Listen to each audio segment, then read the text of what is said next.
کسی شخص نے ایک دن آتم تائی سے پوچھا کہ تُو نے کبھی اپنے سے بھی بڑا سخی دیکھا ہے؟ کہنے لگا ہاں، میں نے اپنے شہر کا ایک بابا دیکھا تو مجھ سے بھی زیادہ سخی۔ کہنے لگے میں نے سارے شہر کی دعوت پکائی، چھوٹے بڑے امیر غریب سارے آئے، دعوت پکائی سارے شہر کی، سب لوگ آئے، ہر آدمی کو میں نے بلایا۔ میں نے سوچا کہ ذرا دیکھوں تو صحیح پلٹ کے کوئی رہ تو نہیں گیا جو آیا نہ ہو۔ چہرے پہ میں نے نقاب ڈالا اور میں باہر نکلا، ایک ضعیف بزرگ لکڑ آ رہا، جنگل میں لکڑیاں کاٹ رہا۔ میں اس کے پاس گیا تو میں نے کہا بابا تجھے نہیں پتا آج آتم تائی کی دعوت ہے، تو نہیں گیا؟ کہنے لگا بیٹا مجھے خبر آئی تھی، اطلاع ملی تھی، پر میں نہیں گیا۔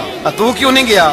کہنے لگے مجھے ہاتھ کی کمائی کر کے کھانے کا چسکا لگ گیا ہے، مزہ لگ گیا ہے ہاتھ کی کمائی کھانے کا، اب مجھے دوسرے کے دسترخوان پر ذائقہ نصیب۔ کہتے میں پلٹنے لگا تو بابے نے بلایا، کہنے لگا ادھر آ یار۔ میں گیا تو اس نے 5 آنے نکالے، کہنے لگا آتم تائی کا جو بندہ لنگر پکانے والا ہوا نا، یہ 5 آنے اسے دے دینا، آتم تائی کو ضرورت نہیں میرے پیسوں، تو بڑا امیر آدمی ہے، یہ اس کو دے دینا 5 آنے لنگر والے کو، اور اس کو کہنا بڑے بڑے